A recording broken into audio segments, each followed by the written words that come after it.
or more apart. So board members, if you do want to remove your masks for the meeting, you are certainly welcome to do that if you feel comfortable doing that, because again, we are over 6 feet apart at this point.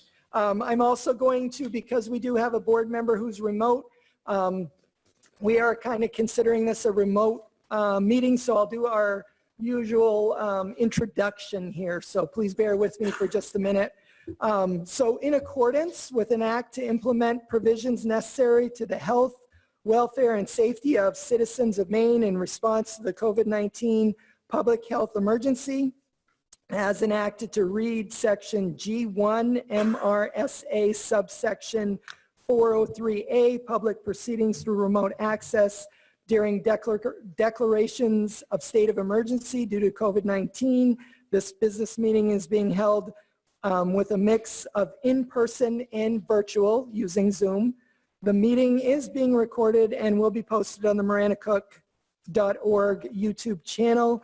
Please be aware that we are doing our best with audio and video, but acknowledge that there is a possibility that audio could be a little challenging in this dual setting.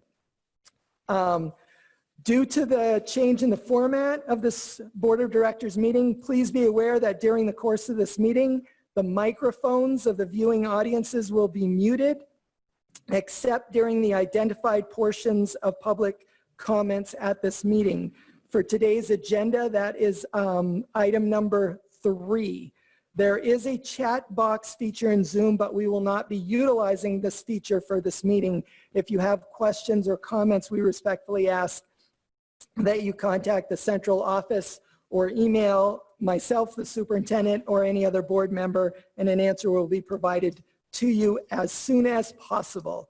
Again, we ask for the public's patience during these highly unusual circumstances. Thank you very much. So we will do attendance, and all votes will be done through roll call. So when your name is called, please cast your vote with the 3 available options of yes, approve, no, disapprove, or abstain. So we are going to start our meeting by taking a roll call, and we want to make sure that audio is turned up so that all board members can hear each other and communicate with each other. So again, please say here so that we can make sure we've got everyone. Yes, ma'am. Last meeting I attended through Zoom, and I was muted almost the entire time, which makes it very difficult for a board member to even try to participate. So I don't know, Diane, if there's a way of unmuting the board member. So what happened with your audio, Debbie, was that because when you were unmuted, it was causing a lot of feedback within the remote community. People were texting me. Yeah. So that's the hard thing. And then people were saying, you know, you were raising your hand. It was a really hard meeting to manage. I understand. So I think any remote board members, if you could text me in the chat really quick.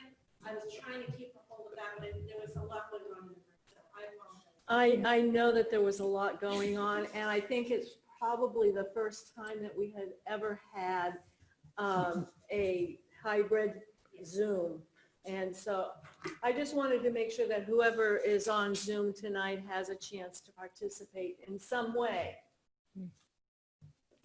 Thank you. Okay, so roll call vote. We'll do it as quickly as we can. Kim Bowie. Not online, right? Okay.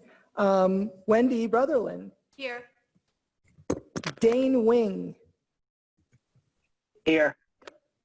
Yep, we heard you. Thank you, Dane. Kathy Jacobs. Here. Melissa Tobin. Present.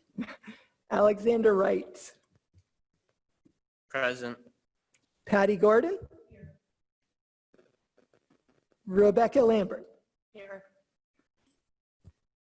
Betty Morrill. Here. Sean Roderick. Here. Gary Carr. Here. And David Twitchell. Here. All right.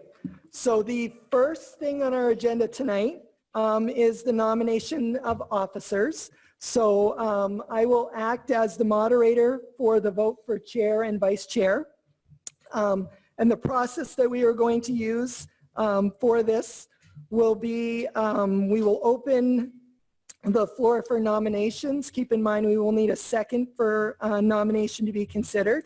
Once nominations are closed, then we will ask the candidate or candidates to take a few minutes and discuss why they should be elected to chair or vice chair. At the end of the candidate's time, we will then do a roll call vote. And if there is a tie, we will use the weighted vote to break that tie. Any questions? We will do chair first, and then we will follow that with vice chair, and then I will turn the meeting over to the chair and vice chair after we've got them elected. Any questions before we begin? Yes, ma'am. This isn't a question, but I just wanted to say something. I wanted to thank Gary and Wendy for the work that they've done this year, especially however this might turn out. I have no idea, but I just wanted to make sure that you two knew that I really appreciate the way that you tried to get our board to be more trustworthy and the work that you did to address the issues that we spoke about last fall. So I just want to say thank you to both of you for that work this year. Thank you. Thank you very much. Yes. All right, with that, we'll entertain nominations for board chair. I nominate Gary Carr. That was Second. Dean. Dean did the nomination and Alex did the second. Bear with me while we make sure we get all the information. Are there any other nominations? Second? Patty nominated Rebecca, and the second came from Kathy. Are there any other nominations for board chair?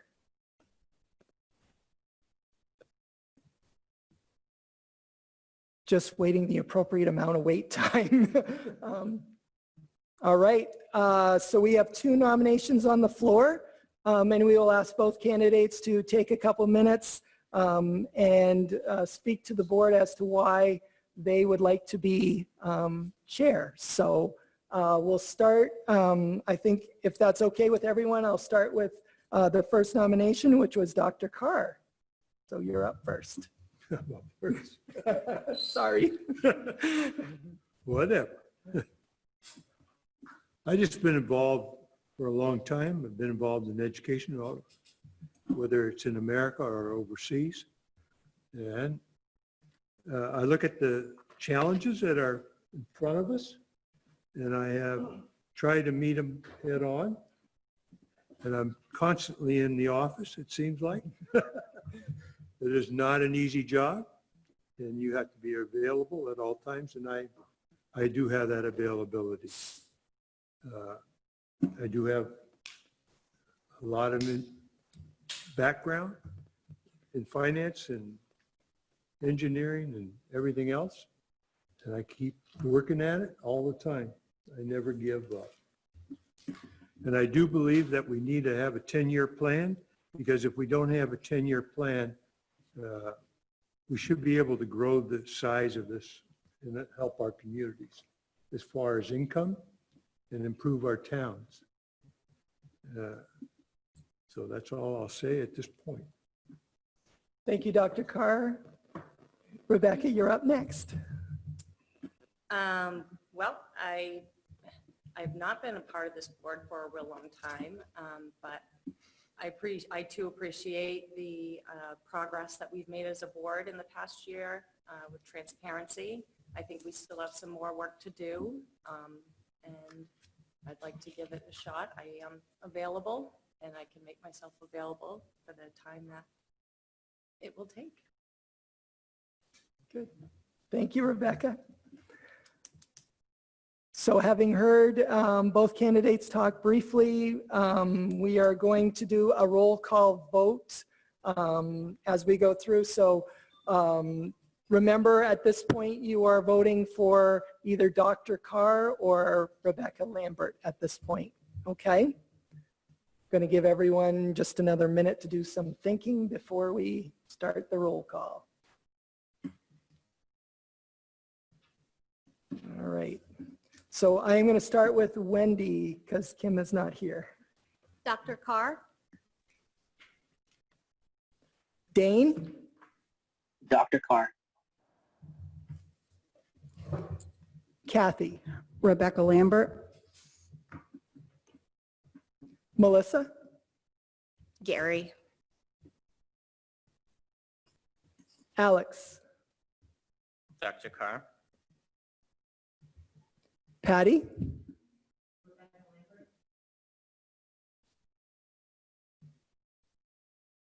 Rebecca, I'll abstain. Betty, Sean, Rebecca. Gary, Well, I should be abstained, right? okay. Yep. And David.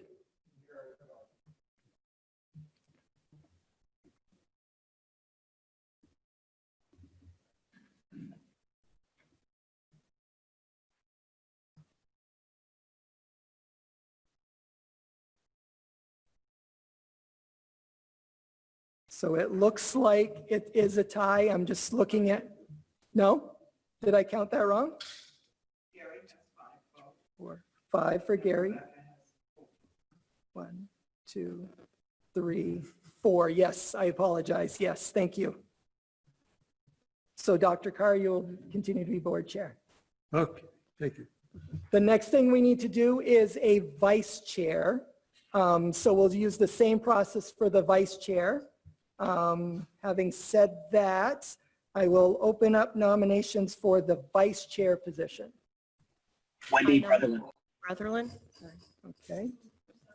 Melissa, Second. second from Alex. Are there any other nominations for vice chair? Oh, sorry, thank you, Kathy. I nominate Rebecca Lambert.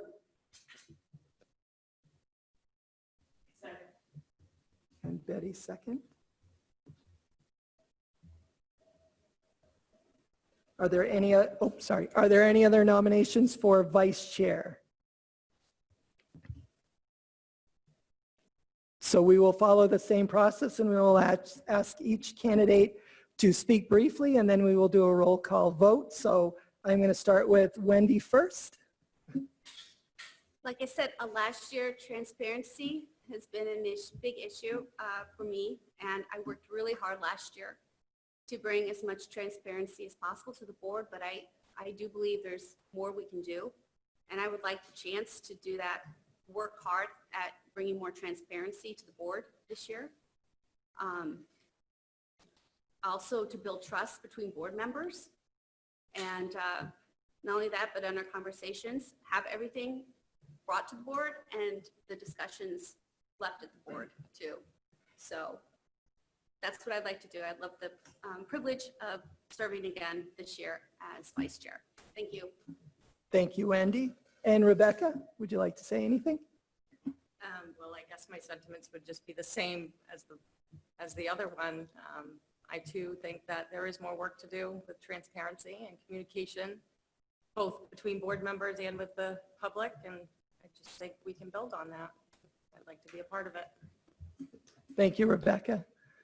Okay, as people process for just a couple of seconds here, we will do a roll call vote, and you will be voting for Wendy Brotherland or Rebecca Lambert for vice chair. So having said all of that, Kim is not here again, so I am starting with Wendy. Well, I have to abstain, Okay, I guess.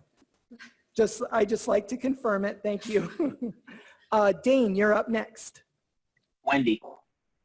Thank you. Kathy, Rebecca.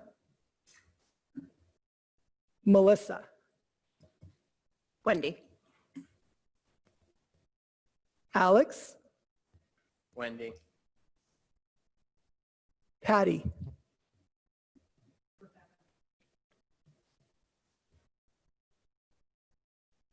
Rebecca. Thank you. Betty. Rebecca. Sean. Rebecca. David. Or excuse me, sorry, I apologize. Gary, I skipped over you. I apologize. Wendy? Wendy. And David, thank you. Wendy. So if I'm counting right again, and please check my math, Wendy has 5 and Rebecca has 4. Is that correct? Thank you. So Wendy, you will continue in the vice chair role. And with that, I will turn the meeting over to Dr. Carr, who will start with the, we're up to number 3 on our agenda, which is the citizen comment section. I'm going to go grab the clipboard for those that may have signed in, and then I don't know if there's anyone online. But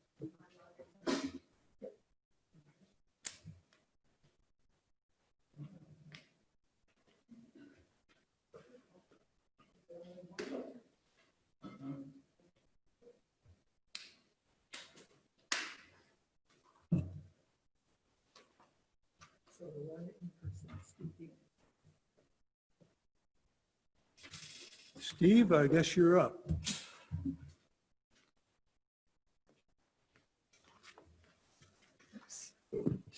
Thanks for having me. The masked man is Steve DeAngelis. May not be as recognizable as usual. I'm a Reedfield resident, lived in town for 43 years now, and absolutely. I've lived in town for 43 years now and taught for a few of those years as well. And I'm not here tonight to talk with you about the start of school. I know the School Staff Association has expressed some concerns about safety issues they brought up with you guys. As far as I'm concerned, though, there's no question. We certainly are not in position to make any changes in our opening process. We need to give parents way more notice than that. So we're ready to go, and that's what we've been working on for the last 5 days. As we move forward, though, we as a district are undoubtedly going to have to adapt. Changing conditions will require changing strategies. We've been doing it every day for the last 5 days. Every day is different. So as we move forward, though, I want to encourage you to take a different approach than was followed in the last few weeks. When the board met last 2 weeks ago, you approved the school opening plans with the provision that the high school revise their plan to provide more instructional time. The high school teachers met in the next couple of days and did just that. We decided that given the restrictions that we needed to operate under and the needs of our high school students, that we could provide significantly more instructional time by teaching fully remote lessons. The educational professionals you employ made this decision after carefully looking at all options, right? No one was looking for a way to work less, and many of us, myself included, came to that decision after a lot of convincing. Look, I think I was born to be in front of a classroom. I love it, and I thrive on it. It's where I want to be. I've been looking forward all summer to coming back to school. I do every year. But it's not about me. My job is not to make me happy. My job is to do the very best I can for our students. I take that super seriously. I and the rest of our staff, your educational professionals, decided to recommend to start the year teaching remotely as being the way to deliver the most and best instruction to our students. Was it ideal? No. What we are doing right now is not ideal. There is not an ideal scenario. Everybody wants to get back to normal, right? Nobody does not want that, right? But we thought about it really hard, right? We felt that was the way to deliver the most and the best instruction to our students. We thought we were coming to the board meeting the following week to present the plan to you. But before the week was even out, we realized that the board and superintendent have rejected our plan. That is your right as a board, right? But you did so without even giving your educational professionals a chance to make their case. That matters, okay? You could have said, you know, that plan doesn't sound quite right to us. What's your rationale? Come explain that to us. Why did you come to that decision? Most of you are not educational professionals. Some of you are, but none of you, with the exception of Ms. Gordon, I think, who has been an educational professor, a professional teaching through a pandemic. We're in the midst of it. We can give you some really solid advice and rationale. You could have then said, okay, thank you very much. We still are going to make the same decision. That would have felt really different. Calling us educational professionals rings super hollow when you fail to give us the courtesy of listening to the advice of those educational professionals. That doesn't make us feel like educational professionals. So what I'm asking you to do as we move forward, actually imploring you to do, right, is when you make important educational decisions, that you do so always considering the guidance, the data, the experience, and the knowledge of your educational professionals. Thank you very much. Thank you, Mr. DeAngelis. Diane, is there anyone online that would like to do public comment? I know they can't sign in, so right before we leave, I just want to make sure.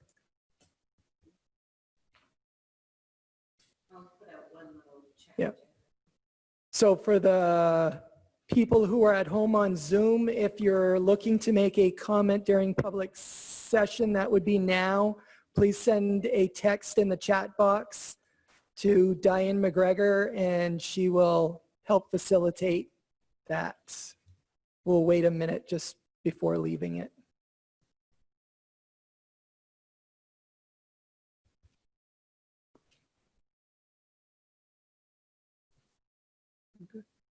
Looks like we don't have anyone, so we are ready to move on to number 4, Dr. Carr. Adjustments in, to the agenda? Yes, I do have one. We'll make it 7D. And it's going to be a motion to enter into executive session to consider labor contract negotiations pursuant to 1 MRSA subsection 4056D.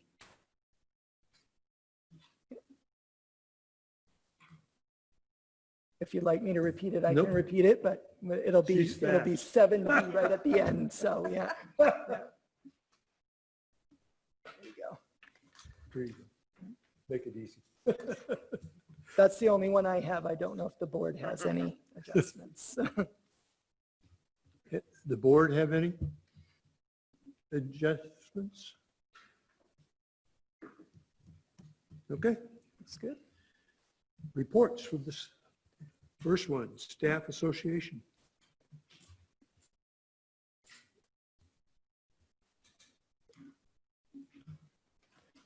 So just so the board members know, you'll notice there were no principal reports.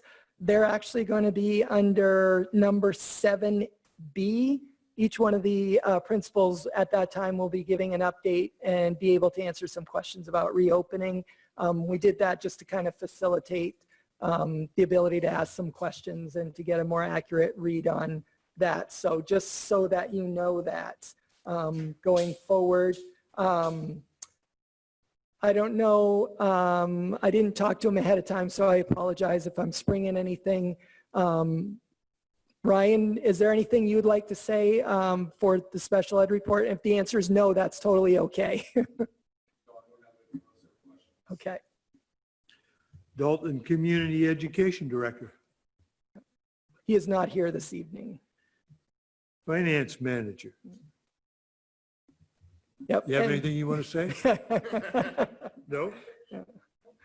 Health Center Director, have anything to say?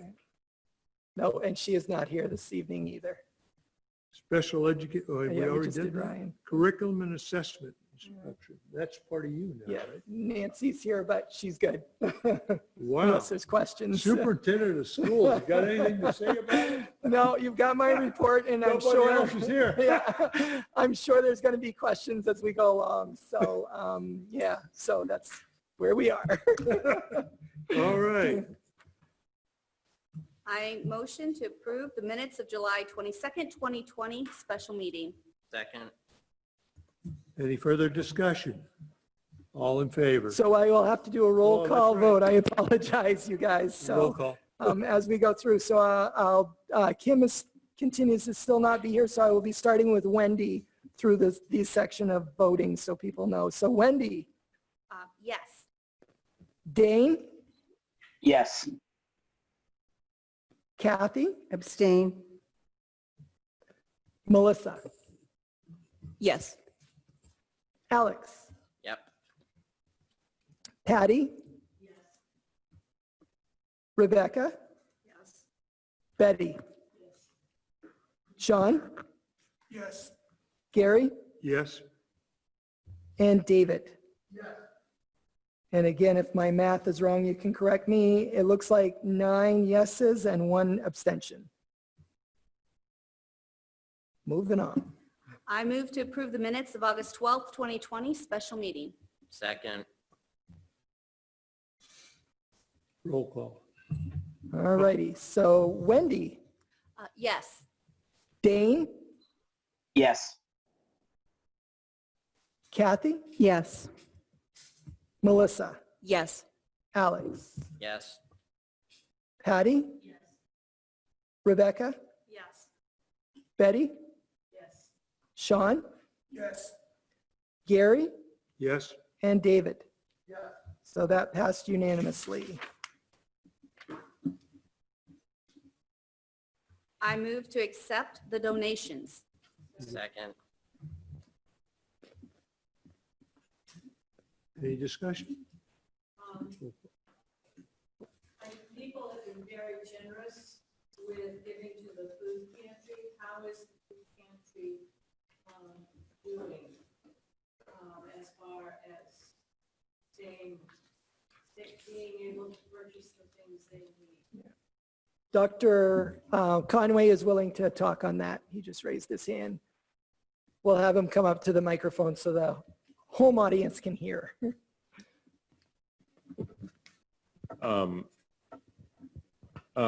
Things are going okay. We posted today for more donations. The level's gotten pretty low. Bridget would know better than me, but I think we have $600 or $700. Yeah. So somewhere around there. We're optimistic that donations will come in. They certainly poured in before, and we were very fortunate. So kind of hoping for that again. Are you able to use Good Shepherd yet? No. We've reached out to them, but it's not possible with constraints right now. Thank you, Dr. Conway. Roll call. All righty. Wendy, Yes. Dane, Yes. Kathy, Yes. Melissa, Yes. Alex, Yes. Patty, Yes. Rebecca, Yes. Betty, Yes, and Wayne, could you look at, you might be able to get something from Good Shepherd if you were to do backpack program, which would at least give kids something to take home. I don't know if that's a solution or not, but Good Shepherd does do a lot of backpack school programs. So Yeah. just trying to throw that out to you. Sure. Thank you. Sean, Yes. Gary, Yes. and David. And it is unanimous. Thank you. I move to ratify the teacher resignations accepted during the summer with regret. Second. Second. Any discussion? Roll call. Wendy, Yes. Dane, Yes. Kathy, Yes. Melissa, Yes. Alex, Yes. Patty, Yes. Rebecca, Yes. Betty, Yes. Sean, Yes.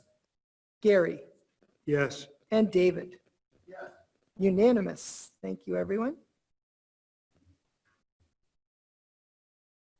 I move to ratify the teachers hired during the summer. Second.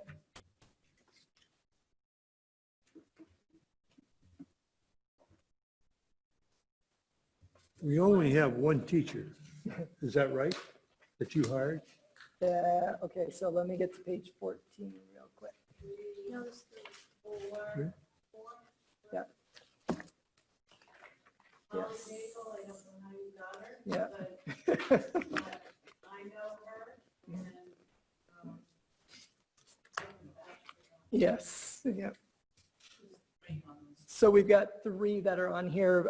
Benjamin Brigham will be high school English, Holly Daigle, Manchester grade 4, and Tricia Hill, Reedfield grade 2. And they all came highly recommended. So I think we were very lucky to be able to get the quality that we were able to get this time. So we're very excited about what they're bringing to our schools. Are we still short? We have yes, yeah, we still are short. We're working on some middle school positions right now.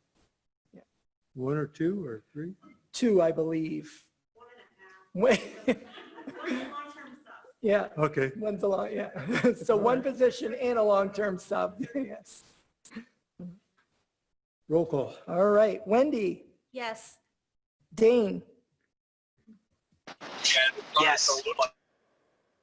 Kathy, Yes. Melissa, Yes. Alex. Yes. Patty, Rebecca, Yes. Betty, Sean, Yes. Gary, Yes. and David. So unanimous again. Thank you, everyone. I move to approve the request of middle school teacher Amy Tucker for a 1-year leave of absence as recommended by the superintendent. Any discussion? Patty was second, yeah. Yep. Roll call. Okay, Wendy, Yes. Dane, Yes. Kathy, Yes. Melissa, Yes. Alex, Yes. Patty, Yes. Rebecca, Yes. Betty, Sean, Yes. Gary, Yes. and David. And that was also unanimous. Thank you.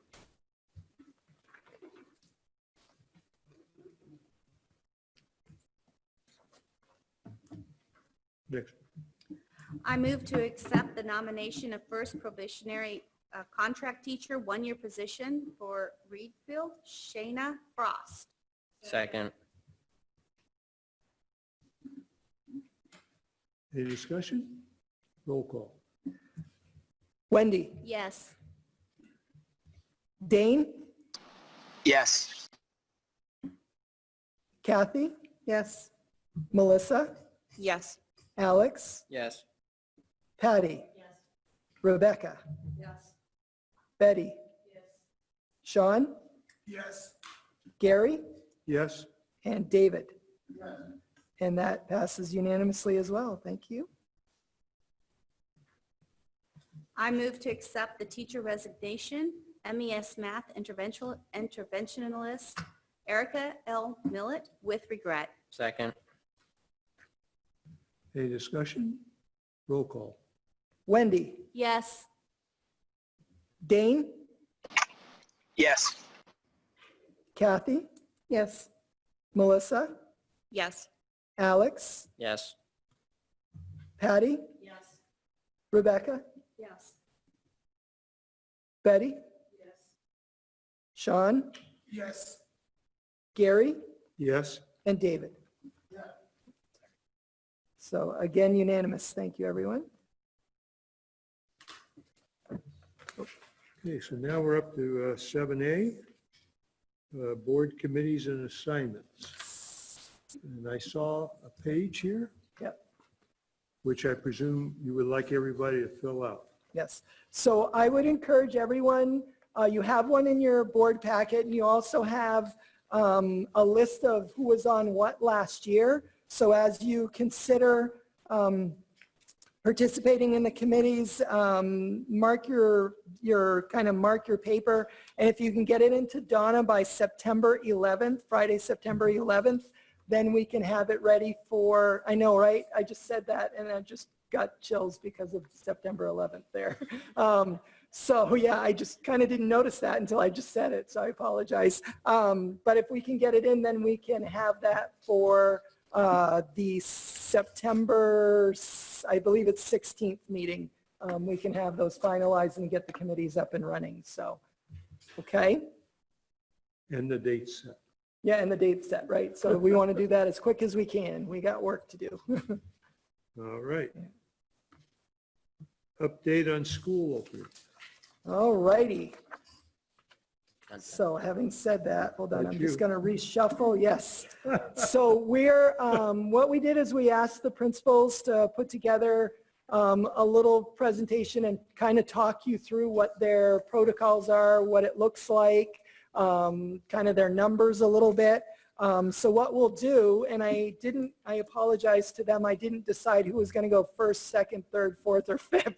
So I'm going to start at the elementary level, and if it's okay, I'll start with Abby Hartford. Abby, if you would come up.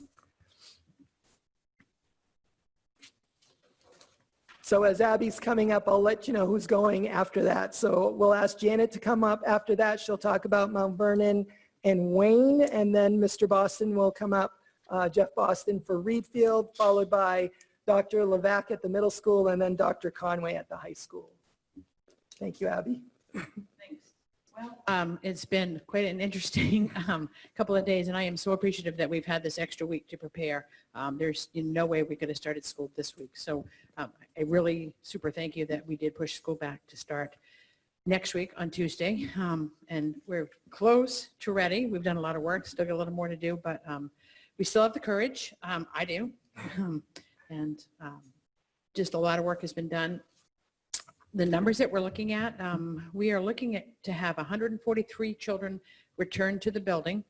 And that, I can give you a breakdown, or I will in a report of which grade level.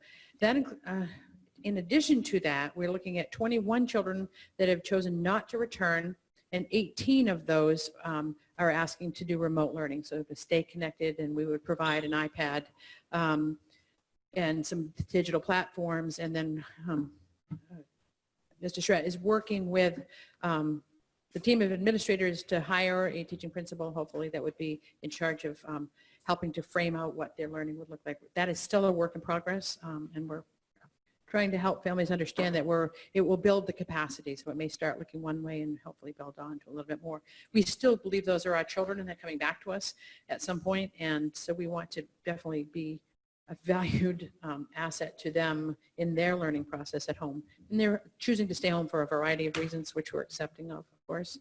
And we've only had 3 children opt for complete homeschool learning. That feels like it's around 12% that will be opting to not return. So I think that's a pretty good percentage of kids that will be in. Our families have asked some questions about what it will look like. We've invited them, if they have questions, to come into the building, tour the building, and see what the setup looks like. The cafeteria is all set up for 6 feet apart of eating. Classrooms are set up with desks and without meeting spaces, but within the CDC guidelines of for safety purposes. The new desks that we needed to have arrived with the wrong screws, but today the right screws arrived and a guy came to put them together. So it's there. They're actually, I like them, the little tables that came. Hand sanitizer and other items have come into the building, being distributed. Still got a few things to do. We've been working in staff meetings where the teachers have been working really hard to answer questions, and we've kind of mapped out, it's really redesigning a lot of things, from the procedures in the classroom of how they will pass out papers to how the kids will be released from their desk to go to their backpack, so that we can minimize their interaction time. they're children. We know they're going to make a few mistakes, but we'll, there's not a discipline plan in place. We're going to repeat, remind, redirect, and just support them in this new normal or temporary normal.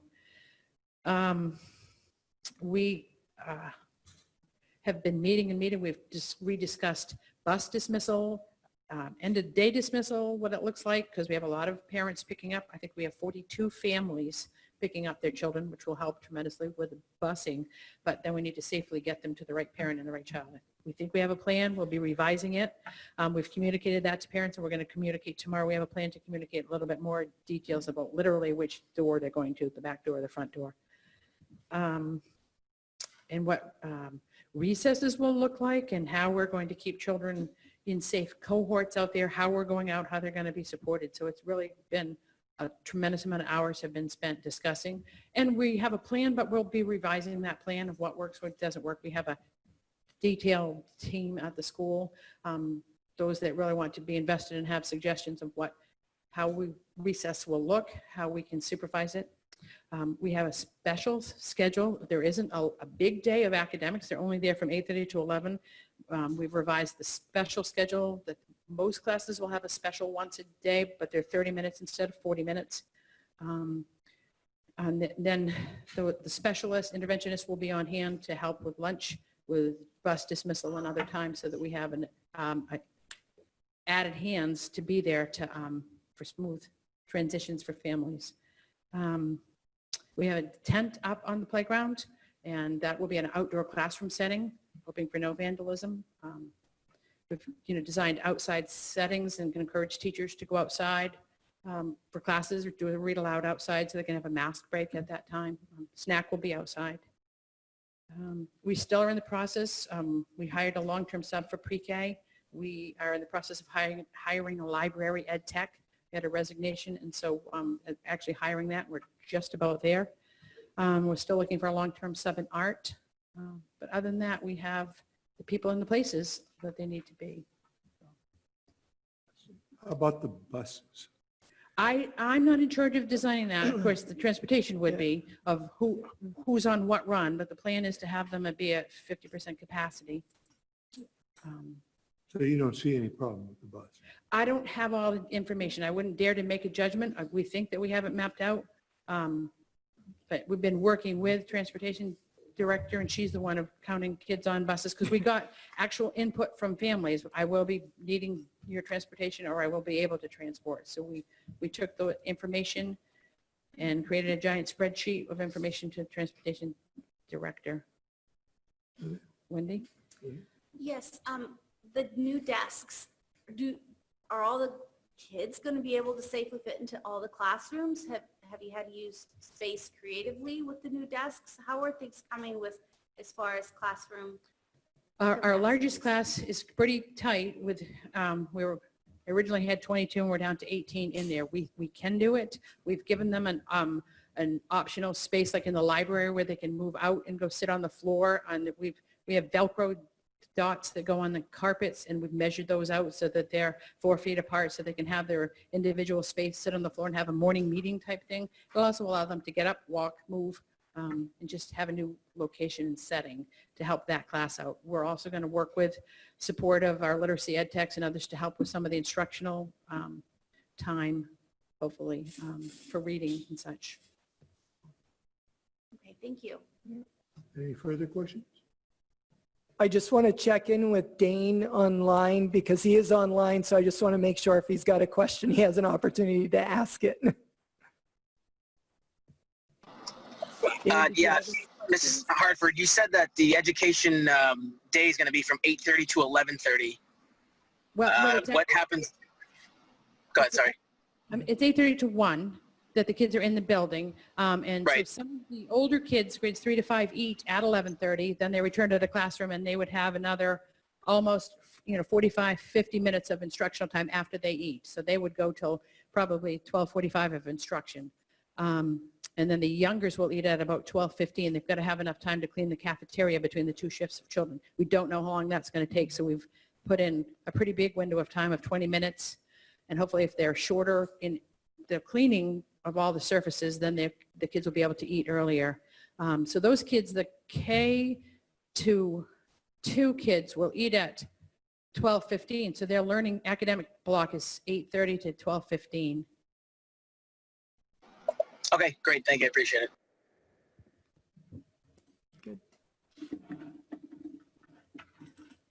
Any other questions?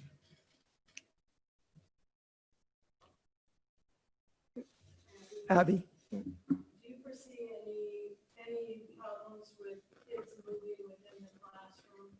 Within the classroom, that truthfully, the teachers are going to have to do a lot of procedural planning and teaching with the kids. Everything is going to have to be retaught with the kids. The first few days will be new practices, new standards. They've got traffic patterns on the floor. The philosophy that we're going with is to work with the kids to be less time face to face, so that if they're moving through the classroom, they walk, the children, like if they're in the back of the room, they'd walk to the front because they're walking to the back of the children's proximity, so that they're not face to face. And I think that explanation will hopefully help. 5-year-olds are going to make mistakes, but also our kindergarten has a second room. They have 2 rooms they can use too, so that they can have a morning meeting space. They just happen to have an extra room, so that should work out for them to give them additional space. Backpacks are a little crowded, but kids will go in, put their backpack on their desk, and then the teacher will just send several of them at a time to go put their backpacks away. So that it's really a lot of time the teacher will be spending in the first few days to practice and set the rules and expectations. We're still working it through and thinking it through, but a lot of thinking has gone into it. Tremendous, from everything from how you pass out papers, how you collect papers. Hand washing is huge. We're trying to use the word that we wear masks and things to be healthy, and not necessarily using the word safe, so that it's just about the germs and not about all the other things in the world. We're going to spend a lot of time with the SEL. We have a new curriculum on the social emotional learning, and we're trying to embed that into our morning meeting routines, so that it's part of that routine and practice for kids to check in emotionally where they are. And so we have our days mapped out with that. The first 30 minutes in the day will be routine building and expectations, and that social emotional learning hopefully will be embedded right in that time, so that we can minimize the time, prioritize our time for that, but still save enough time for educational content areas. That's good, thank you. Mrs. Delmar, would you like to go next? I just have one more question if I could. Oh, sure, yes, sorry, Abby, Dane. Is there any contingency if a parent needs to drop off earlier than the 8 o'clock or 7:30 start time and pick up later than the 1 o'clock or whatever the dismissal time is? At this point, there is not. We have not been, nobody has asked us that either. We've had no formal requests. Okay, great, thank you.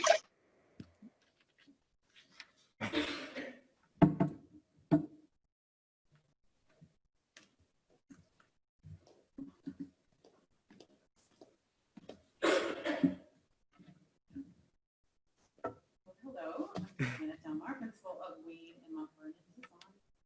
Yeah. Yes, no, I don't know. Is she good? So anyway, I just want to remind all of you, or actually say to all of you, that we have, as you know, fabulous staff. They have worked tirelessly since we've been back, working with me on developing individual teacher schedules to incorporate curriculum blocks, to incorporate our specials, making sure that we have snack and mask breaks built in, as well as lunch rotations. And this was all done to maximize instructional time and also provide opportunities for students to have, like I said, mask breaks and time to be outside, and to consider obviously implementing all those social distancing mandates that we need to make sure we're doing through the DOE and CDC. So we've looked at SEL, our social emotional learning curriculum. That will be done every day, either in the morning block first thing when students come in, or the last part of the day before students leave. So that's been scheduled in, and that's our second step program. We have, like I said, math instructional blocks, and the reason that we worked on scheduling as a school is so that we could maximize our interventionists to either work with small groups of students in the classroom, depending on how many students are in there, or potentially moving kids out for pull-out supports, and the same with literacy blocks. We looked at our literacy time and made sure we're integrating science and social studies and thinking about those priority concepts and how we're going to give kids really that well-rounded opportunities to learn, not just reading, writing, but where does science come in? Where does social studies? And then we've talked about integrating in our rotating 30-minute special block. So that's all been part of our complicated scheduling. And like I said, lead teachers have really helped me with that.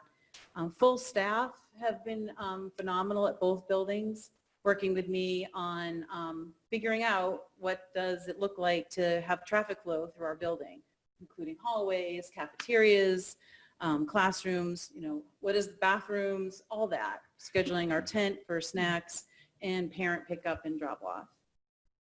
So I can't thank them enough for their continued effort.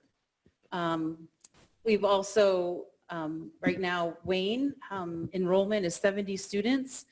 54 of those students are attending. 12 are opting for at-home supported learning, and 4 have opted for homeschooling altogether. So because we are down to the 54, we're able to have 2 lunch blocks, a K2 and a 3-5, and all of the kindergarten first and second graders will be able to go to the cafeteria and have lunch in the cafeteria. They leave, there'll be a 15 to 20 minute cleaning time, and all our 3, 4, and 5 will be able to come down and eat. So they won't be eating in their classrooms. That would change if we do increase in enrollment, but right now with 54 that are coming to school out of the 70, we're able to do that. At Mount Vernon, we're not able to do that. We have 95 students enrolled, 80 attending, 8 that are opting for at-home supported learning, and 7 are opting for homeschool. So we will have 2 lunch blocks, and K2 will come down, and that's half of the kids will come down. And the other half, in order to have the 6 feet distancing all facing the same direction, which is part of the mandates, half of the students will be in the classroom and half will be in the lunchroom. And the same for 3-5. So we'll have 2 lunch periods, but half of the students have to remain in the classroom and half get to come to lunch. As a staff, we decided that after a month, we'd rotate that out. So students that have been in the classroom will have the opportunity to come to the cafeteria and vice versa. So we want to make sure that kids have those different kinds of opportunities.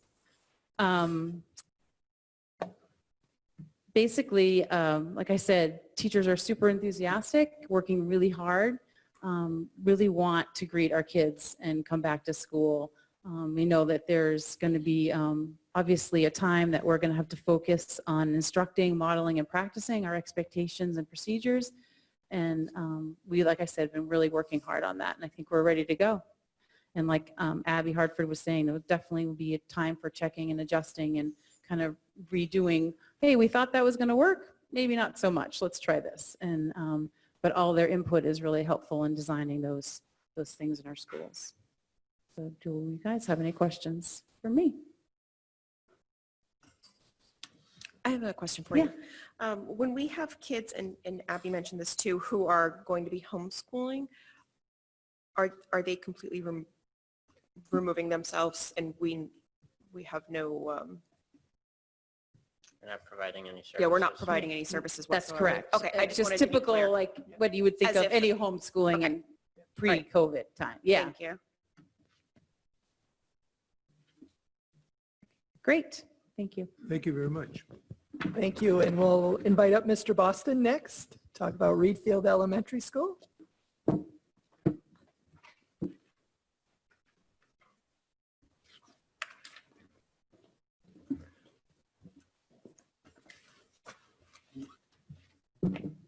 All right, well, good evening, everyone. I'm not going to repeat a lot of what you've already heard because we are doing a lot of common things at all the elementaries. But first of all, I wanted to thank my staff and faculty. They've been fabulous. Positive attitudes, solutions, finding solutions to the problems. This is my 20th year as an administrator, and it's nothing like I've ever experienced before. We can plan until we're blue in the face. And as we all know, things are going to change. And that's what I've kept telling my staff is we have to be flexible. What we plan this week might not be what we're doing next week. But with that being said, I Our focus is keeping the kids safe, providing the best education we can under these circumstances in hopes of improvement down the line. With that being said too, our enrollment, we currently have 201 students enrolled with 168 students coming in person. So that is 84% at Reedfield. With supported at-home learning, there are 22 parents that signed up. That's 11% of our population. And for homeschooled, we had 11 students. That's 5%.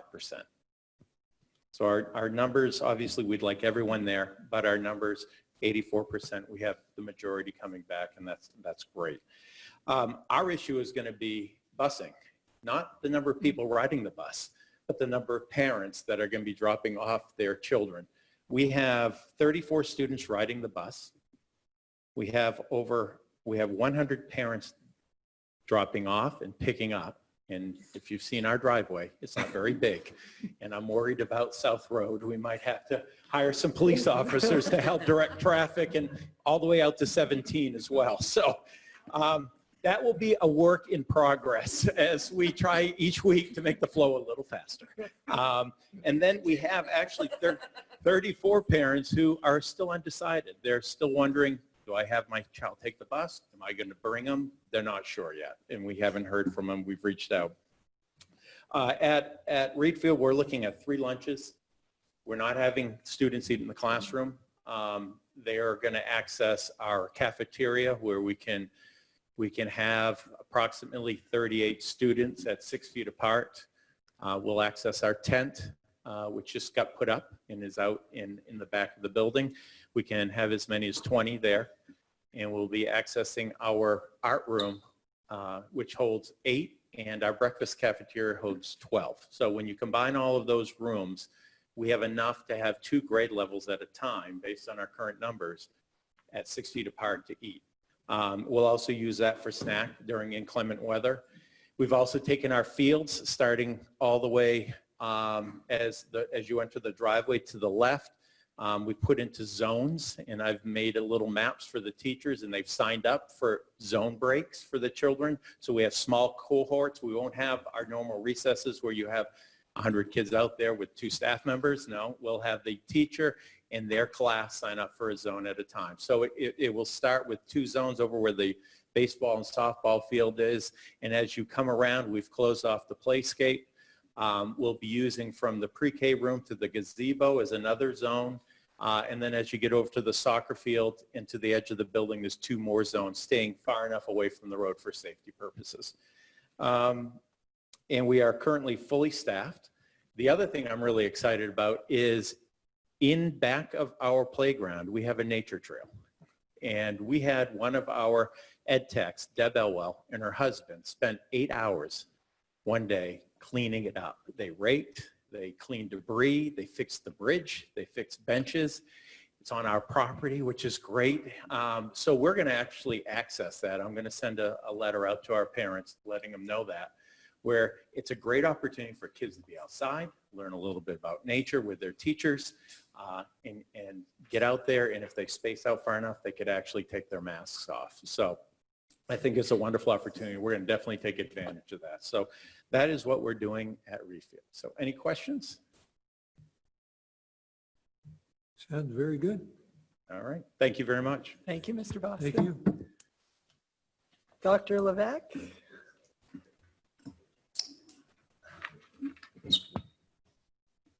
All right, I wrote it down because it might take me a while. So at the middle school, we have a total of 283 kids enrolled. Out of that, there are 12 students who will be doing our at-home learning and 8 students who will be doing homeschool. That's a total of 7% of our students. So 263. Will be in our buildings every day. So the logistics at the middle school, we're working to limit exposure and mixing of students as much as possible. This means that students will have a few groupings throughout each day. Most students will be either with their advisory group of about 10 students or their cohort group. Each team is divided into 6 cohorts.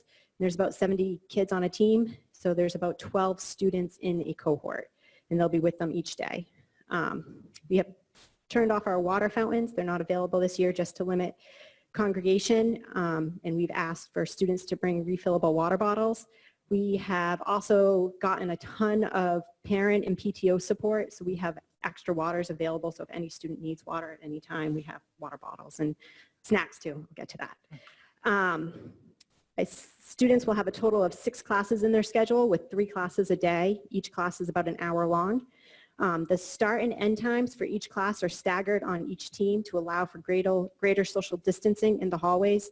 So I put up like a sample bell schedule, but really if you look at each team, it's a little bit different. It's a few minutes different for each team, so that way we don't have as many kids in the hallway. Every morning, students will gather in their advisory rooms first thing as they arrive at school after the doors open, which is at 8 a.m.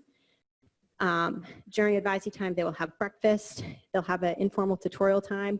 Since school does not officially start until 8:30, we're using that 8 to 8:30. We're calling it a preschool tutorial time. It's when kids will be able to have their breakfast if they bring it or if they get it from school, or they'll have their advisor there who can help them with work and get them caught up and everything. After advisory time, students will travel to their classes, which will have been organized for students to stay in their team cohort for their on-team classes, world language class and unified arts class. This year, to limit exposure and moving people around and mixing up the cohorts too much, each world language will be offered in quarters on team. Students will have 1 quarter of technology instead of a world language this year. For students who want to go above and beyond a world language, there are additional resources that have been put on our world language website, and Senora Barley, Frau Georgi, and Mansour Watson will also be available by email to answer questions. And they will also be holding an office hour, like a Zoom Google Meets office hour from 8:30 to 9:30 a.m. every Wednesday for any student who's interested in that. Like world language, students will have each unified arts class, art, music, health, and phys ed for 1 quarter this year. And the reason we're doing that is that means that 1 unified arts teacher and 1 world language teacher will be on a team for a quarter. So that way they're like essentially, the team usually has 3 teachers, but now the team has 5 teachers. So that we worked really hard to get our cohorts down as much, or numbers down as much as possible. Students will have 1 pull-out class over the course of 2 days. This allows for students to receive their intervention services, special ed services, and some of these students may be out more than 1 pull-out depending on their special ed plan.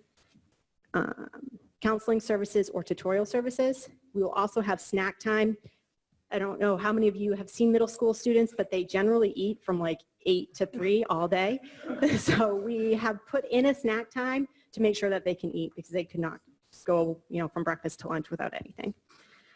Students will be responsible for bringing their own snack, but again, we've gotten a ton of donations, which has been amazing. So we have extra snacks available that are allergy sensitive, meet all the needs of our school nurses. So kids can always have something to eat. Lunch will be in advisory groups in their classrooms or wherever they've decided to have their advisory group. All classrooms and advisory rooms have been set up so they're 6 feet apart. This will be one of the advisory rooms and will be set up again so it's 6 feet apart. So then that way they can be socially distant and be able to eat their food.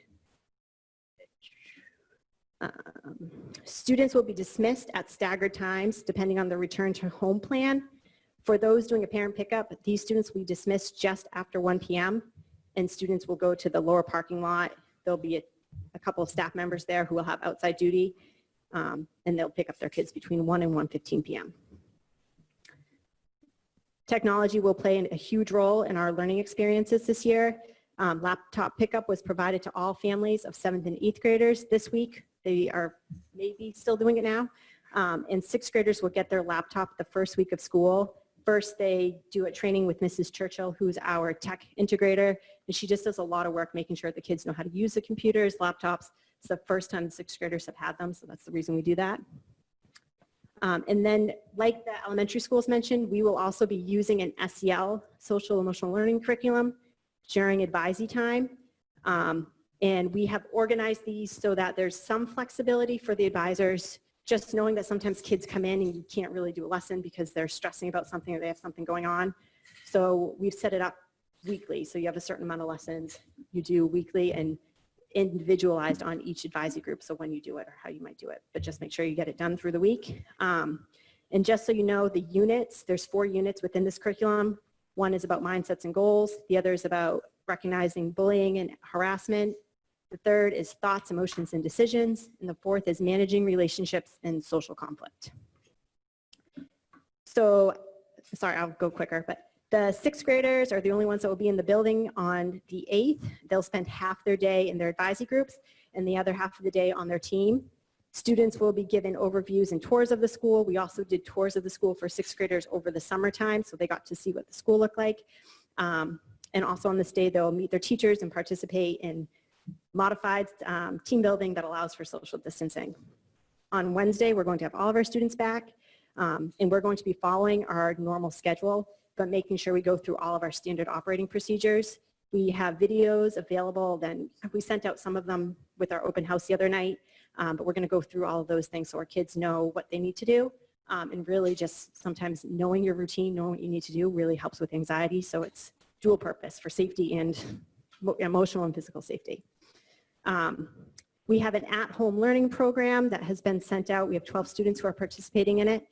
The ultimate goal of the at-home supported learning program is to provide direction, information, and resources to ensure all students have opportunities for continued learning that regularly engage them and focus on both content and skills. All of our at-home students will be able to use their laptops sponsored by the school. The teacher support will be through online means, so email, Google Classroom, or online programming. The instruction and learning will be provided asynchronously right now. And I never say that word right, I'm sorry. And at this time, we will not be streaming anything live. Teachers will provide feedback to all their at-home students. At-home students may be asked at times to work in a cohort. All the at-home students have been placed in cohorts so they can come back whenever they need to or whenever they're ready to. And also if a student is sick or whatever it might be, they can also easily transition into the at-home supported learning. So our goal is to kind of keep the education going all year long. At-home students will have access to their advisory group and the social emotional learning curriculum through their advisor, and they may be asked to sometimes do Google Meets with us to be still part of our community. Clubs and activities. So due to the pandemic right now, fall athletics have been canceled.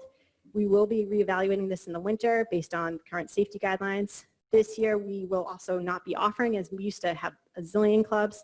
We're not going to offer as many clubs, but we're working right now on figuring out ways to do them remotely, knowing that we can use video conferencing and other technological supports to make it happen. And we're going to start putting those out in our Friday newsletter once we get those things figured out.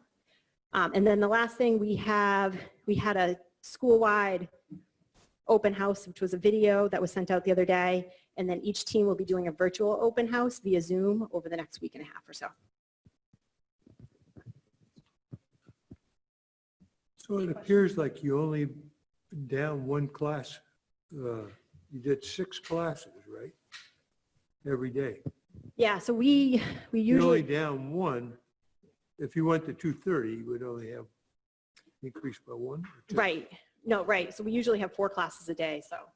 Yeah. Yeah. Pretty cool. Thanks. Go ahead, Ben. Are kids moving from room to room or teachers moving from room to room? And what is the plan for in between if kids are moving from room to room? And what is the plan to clean the room in between? So kids are moving from room to room for the most part. There'll be sometimes that if they, they have certain classes that they happen to have the same teacher.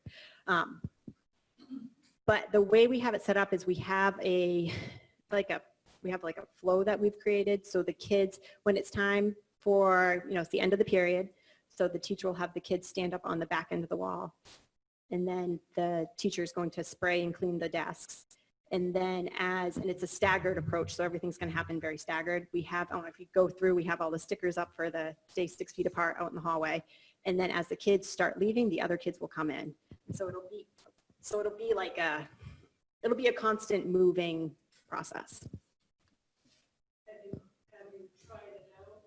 Yes, we did a video. We had, trying to think, we had a few staff members' kids and some staff members come and we went through the process, and there's been a video that was created that isn't included in the open house one because it was for teachers to, figure out how they're going to do it. Yeah. Any further questions? Excellent. Thank you, Dr. Levack. Dr. Conway, you're up next.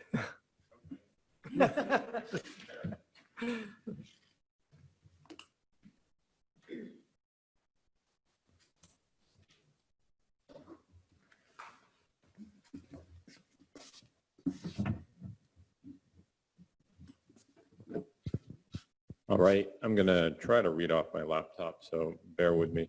I want to start out by thanking Sean and the maintenance crew for the incredible amount of work they've done this summer.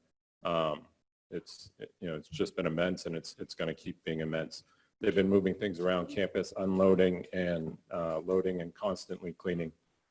Rebecca and all the nurses in the district have been on overdrive trying to keep everyone safe and supporting and developing different protocols. We have a protocol for everything now, as other principals indicated. Jen Hall and the food service crew have worked incredibly hard planning for lunches. Providing lunch to students across the district during a pandemic is no small task. I also want to thank every member of the high school staff. It's been a whirlwind of a start, and everyone's been kind and respectful and solution focused when issues pop up, and that's no small task in a stressful situation. We are all excited to see our students again. We've added 4 incredible teachers to our team this summer. The hiring committees consisted of teachers from many departments, RTI, guidance, Ms. Brackley and myself. And what came across loud and clear is we hired folks who, like our current team, are completely invested in students. They want to collaborate, have a growth mindset, and they're positive. The past 5 days have been extremely productive. We focused on the 4 pillars. All of the PD was led by staff. And honestly, it was amazing. It was really, really good. People were coming out of it saying this is the best PD they've had. It's incredibly relevant, and I'm always blown away by the folks that we have at the high school. And I know, each building has that in the district. But what we're able to do, and it's just so much more beneficial in many ways when you have your own people delivering the PD. The lessons that are being created for synchronous, asynchronous are engaging and rigorous. I believe we're going to present at the October 7th board meeting about synchronous and asynchronous, and we're really looking forward to that. Even with the 5 PD days, as everyone's indicated, we could probably use about 50 more. There's been a lot of stuff to go through. We've worked through an immense amount of safety protocols, cleaning protocols, transitions, dismissals, and lunch, and so on. I know it's been said, but high schools are complicated machines where students start out in a group. They go, start out in an advisory, and then they spread out from there. They go to their first period class. They don't all travel in a pack. They break out from there and spread around the school. We don't have pods like our traditional and other schools.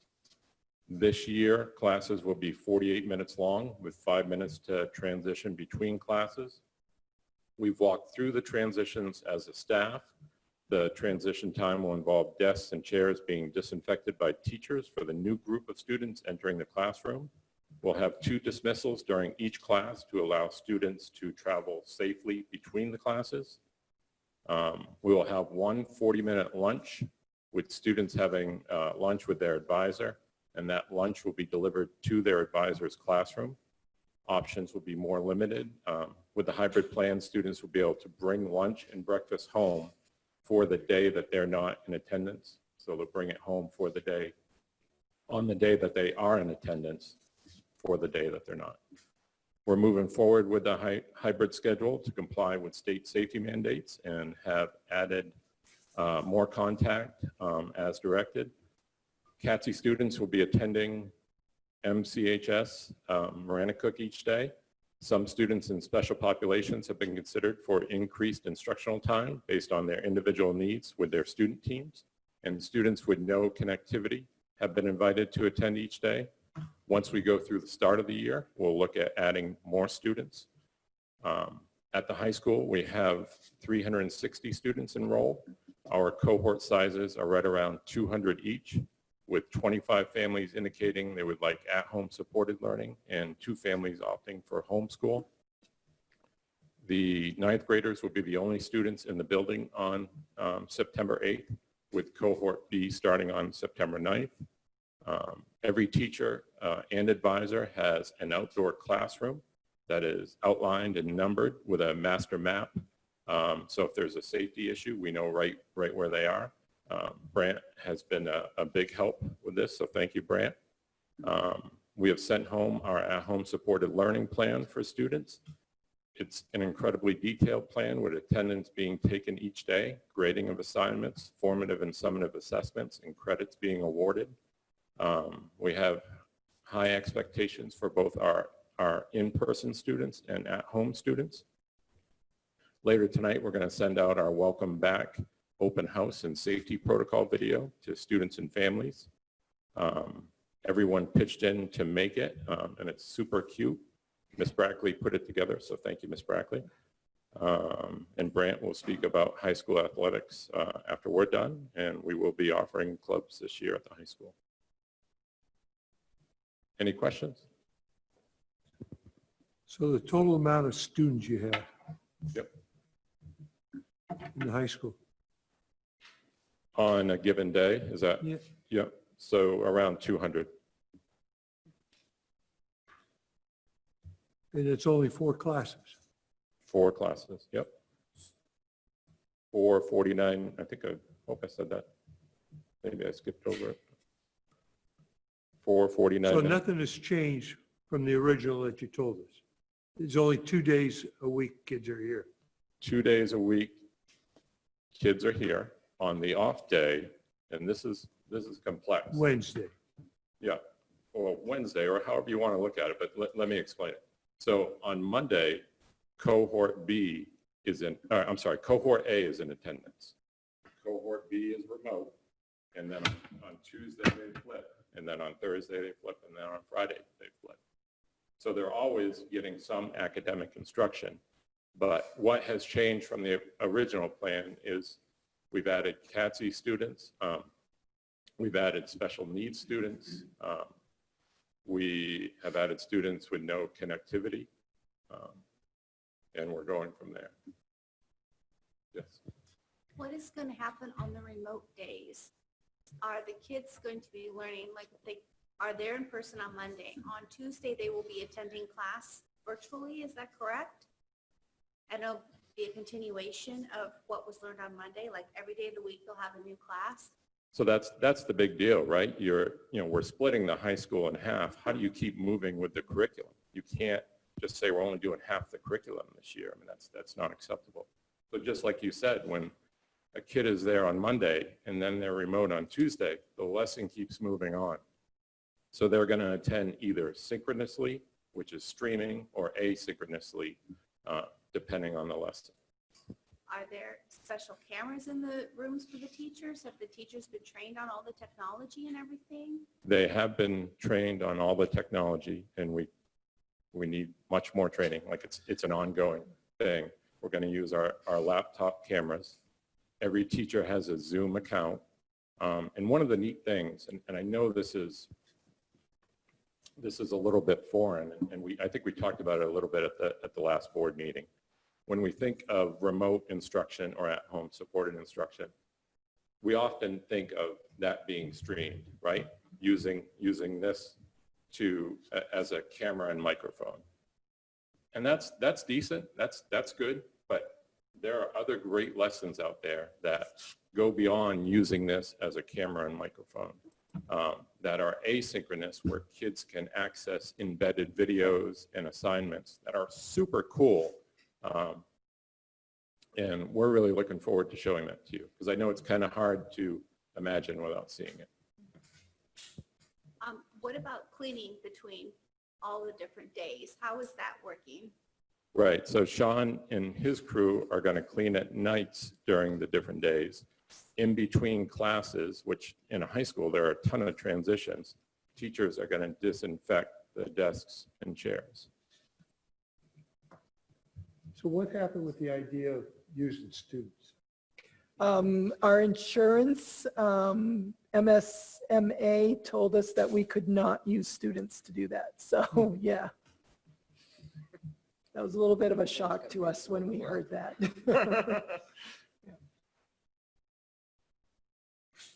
And that, I think that's, pretty typical. I can understand the thought of using students, but I don't think we want to plant our flag there. Okay, the question. Sean, Yes. This isn't just for, I guess I should have asked every person, but I kind of was waiting till the end. I still don't grasp, and I guess I'll ask you, and Yep. I'd like everyone to answer this. What is happening on Wednesday? I'm still very confused by that. I've read everything emailed to me. I've asked a lot of questions of Jay. My wife has asked probably way too many questions to Mr. Boston, and we are still confused on what's happening. I'm very confused on what's happening on Wednesdays. So Wednesday is a pretty intense day for us, and I know it is at every other school. We'll have different meetings. We have emergency team. We have common planning time for all the different academic teams. We have teacher office hours for working with students remotely to keep the curriculum moving forward.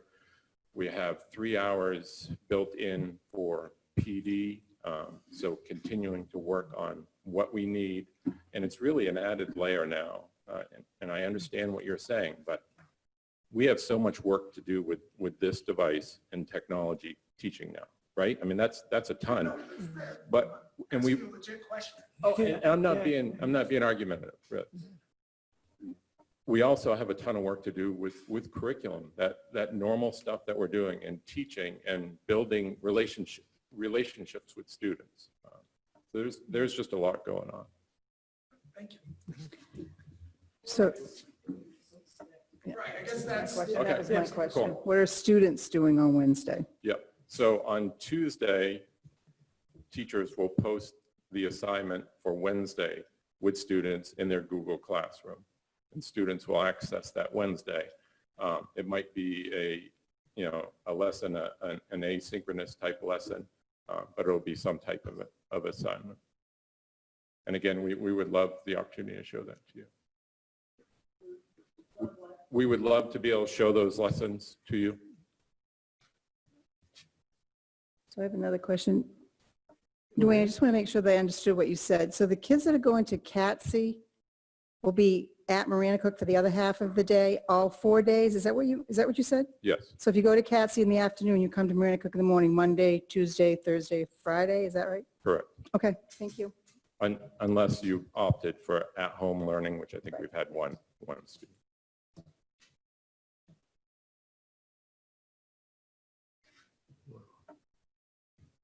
any further questions? So I just want to make sure I got this. So any given day, there'll be 200 students in the Yep.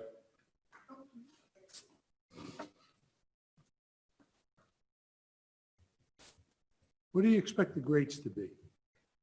Their academic grades to be? Yeah, up or down? Well, I think they're coming in at a deficit, right? I'm not sure how that will impact grades. We're going to be teaching where they're at. I think I'm worried about attendance. I'm worried about graduation. Grades, I'm not as worried about. I think their grades will be fine. We're going to be teaching at their level, whatever that level is at every school in the district. So Dwayne, I have one other question. I just thought of it, sorry. How is the high school going to approach the SEL piece? Yep, so we've been working on identifying an SEL curriculum, guidance, Ms. Brackley and myself. We have it outlined for advisors each day. We're looking between 2 right now, and we're narrowing that down.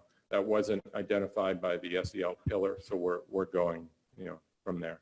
Hopefully in the next week or 2, we'll have it. But it's a super big piece, and, every school in the district, especially middle school and high school with the advisor program, really focus on SEL, but every school in the district does. Thank you. I just have a question. Anyway. Dane, you have a question? Yeah, the August 12th meeting, I believe it was brought up and asked if the high school teachers are prepared and ready for remote learning, and it was a hard no. Are they now changed to, is the answer changed, or how's that looking? I'm sorry, I didn't understand the question. The question is, the last meeting on August 12th, the question was brought up, are high school teachers prepared to go remote? And if I remember correctly, there was heads that were shaking no. Has that answer changed, or is it still the same? Can you type it? Yeah. Jane, and I'll read it?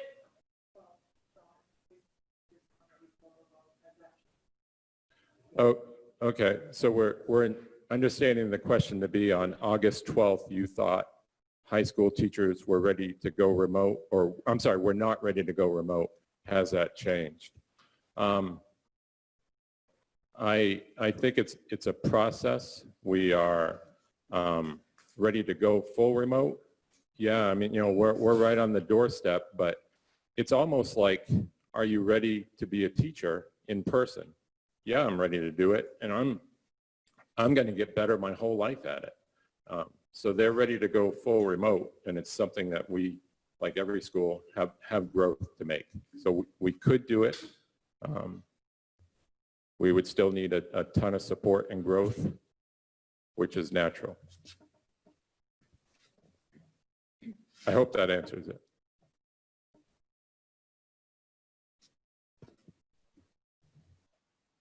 Yes. Any other questions? Thank you, Dr. Conway. Sure, thank you. Thank you, Dr. Conway.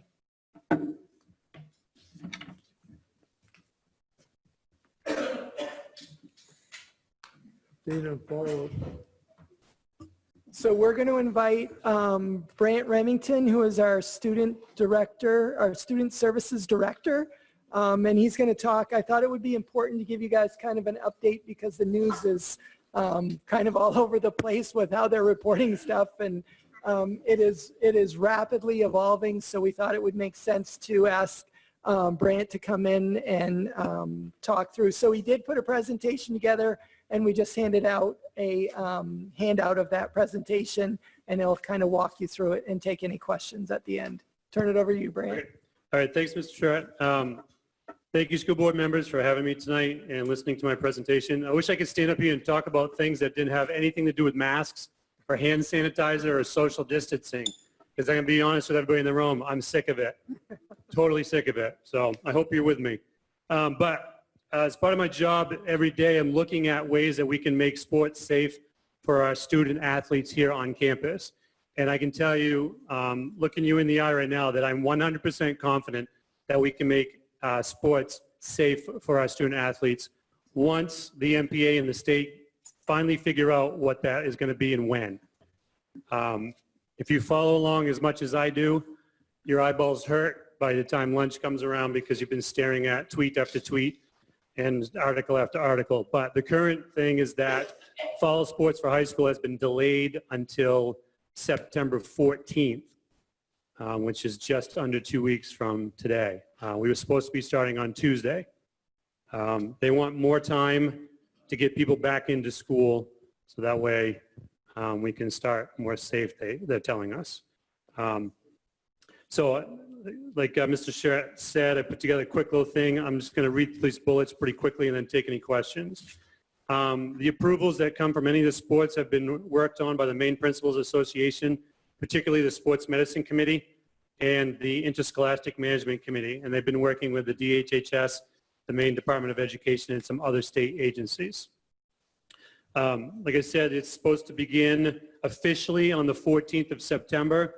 Our athletes have currently been working voluntarily over the summer, slowly working up to a point where they can participate in a mandatory fashion where we could get prepared for games, contests, and matches. As it is right now, the community sports guidelines have been updated. Football, which is a sport we offer in the fall, is in the high-risk category, which means currently they can only scrimmage within their own team. They cannot participate outside of school grounds against other teams and schools. Soccer and field hockey are in the moderate risk category, which means they may compete against other schools, but it has to be regionally, which means that probably state championship type playoffs would be out of the question for those two sports. And golf and cross country are in the low risk category, which means that they can compete with schools beyond the initial regional schedule. So there is a possibility of competing for state championships for those two sports. General safety guidelines that we have been following currently with our optional time with the summer workouts, and that we will continue and also probably have to tighten up even more so once we get going, are things like the following.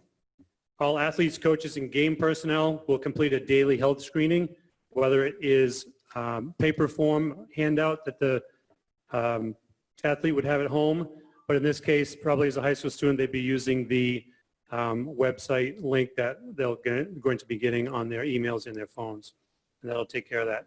Hand washing and sanitizer breaks will be mandatory and scheduled into practices and contests. Facilities properly sanitized after every event. Equipment sanitized daily. I'm encouraging my coaches who coach soccer especially to assign a soccer ball to every single athlete, so then they don't have to worry about that at the end of practice themselves.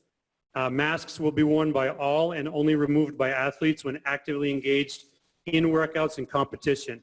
And that's part of this community sports guidelines, that you are allowed, once you start rigorous activity, to take your mask off.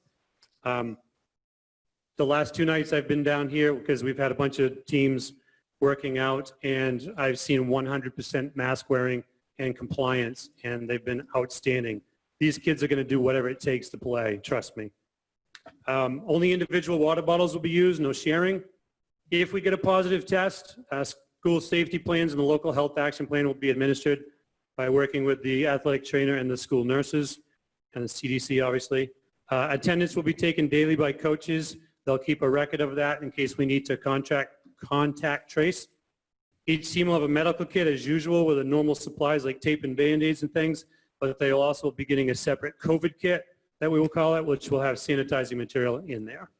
And there'll also be a couple kits on campus in case of we run out of something in those kits, or a team forgets theirs for something. Signage will be placed around the facilities to remind all of social distancing and mask wearing. I don't think you can go anywhere nowadays and not see one. The visiting team will have a separate bench area and probably a separate entrance and exit when they arrive. No indoor use of locker rooms or other facilities will be allowed unless there's an emergency. An example of that would be a lightning storm. I remember standing here almost a year ago in a lightning storm with Levitt Area High School waiting for it to pass and be safe to go home. Where was I? Right there. In order to follow the current outdoor space guidelines, spectators might not be allowed. They're going to be working on that at the MPA level and also at a league level. And then Jay and Dwayne and I will be working on that if we have the go. Currently, it's only 100 people outdoors, but you can go to the Oxford 250 and have 250. More regionalized schedules are being created to reduce travel. We have a bunch of draft schedules that are ready to go. We're just waiting for the go. Capability to live stream and or record all contests is being explored. I was able to do a live stream from the stadium yesterday for 2 hours, and so far it's working. So if parents or other spectators aren't allowed to attend in person, we hopefully will be able to, as a minimum, live stream or record it and play it back later so they can at least view it.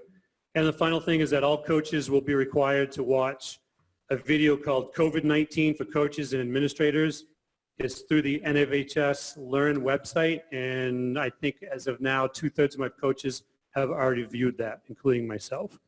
If you want to view that, I'll gladly share it with you. It's wonderful. It's a great video, so I'll gladly share that if you want. Send me an email and I'll give you the link. The last thing I want to say before I take questions is that I know the Marinnicott community stands behind their sports, and one thing that I am extremely worried about as the athletic director for these kids is their mental health. This week alone, I've talked to a few parents that are very concerned for the mental health of their son or daughter. They really are. And I know we probably as a district won't be able to really have the power to give our kids exactly what they want because we're waiting to hear what people at the state level are going to say.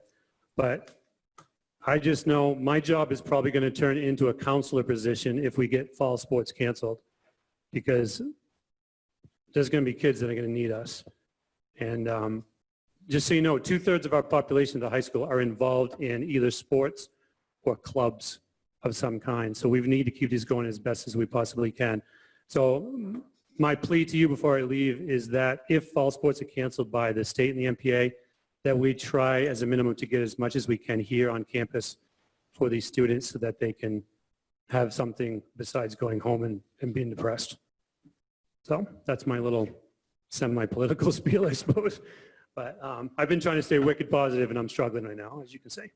But it's because I worry about the kids tremendously. We've got some outstanding kids, and they need something very positive.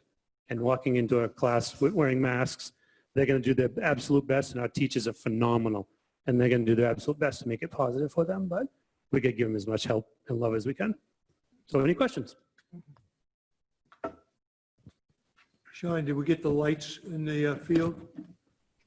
Yes, Got them today. When are they going to be installed? Oh, okay. Good. Go ahead, Sean. Can't wait to turn them on in the year 2025, maybe, but I can't wait to turn them on. Thanks, everybody. Wait. Oh, yeah. I guess not really a question. I just wanted to add, I think it's about a week ago today, or a week ago Monday, there was a bunch of students who came to the State House. I happen to be usually not there, but we were in for a quick session to confirm some people. And I actually went down and talked to a bunch of the students. There were some students there from Marinnicott. I can't recall their names. But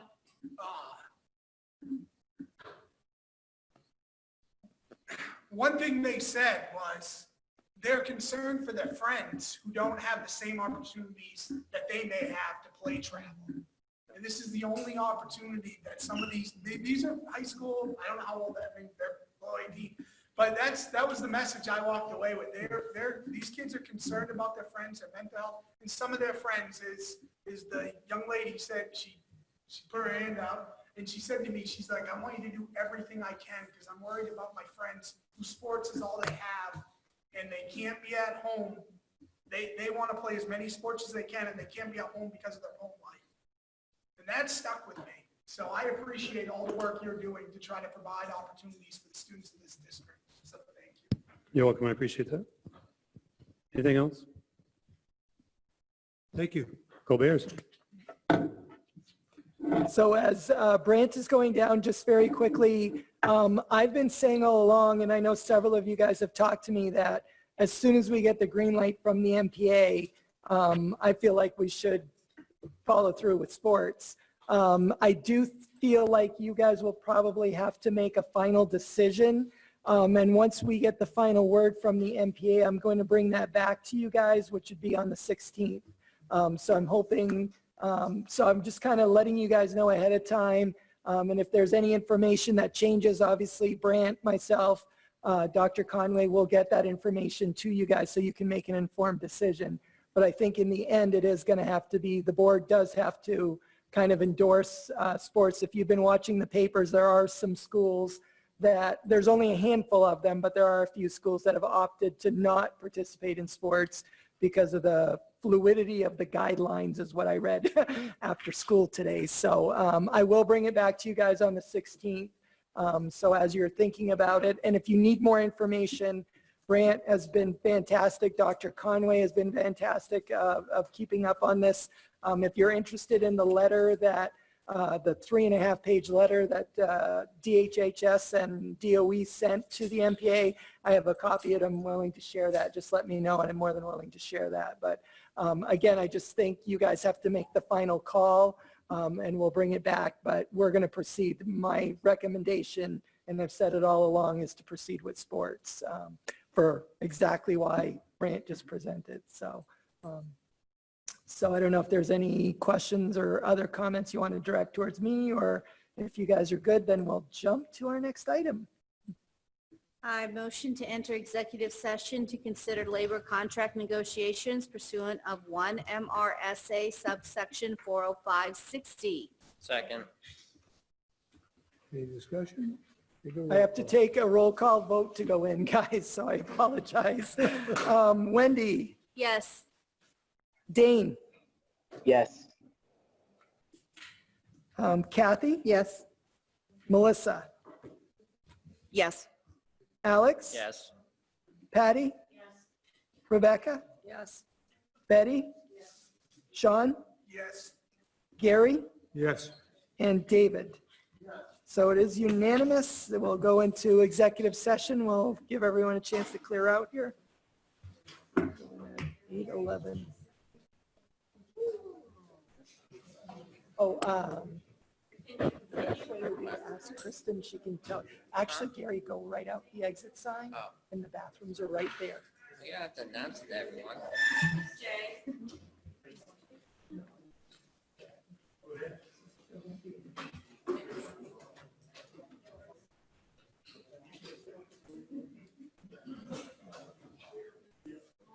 Jay, would you announce to our remote people that I'm going to put them in the waiting? Yep. So for our remote audience, as we're transitioning over to executive session, Diane McGregor, our technology director, who is helping us man Zoom, will be moving those people. And I believe the only one that will stay behind will be Dane Wing, who is our school board person here. Everybody else will be moved into a waiting room, and then when we leave executive session, we will bring you out of the waiting room. So just so you know, you'll start to see a message coming up on your screen.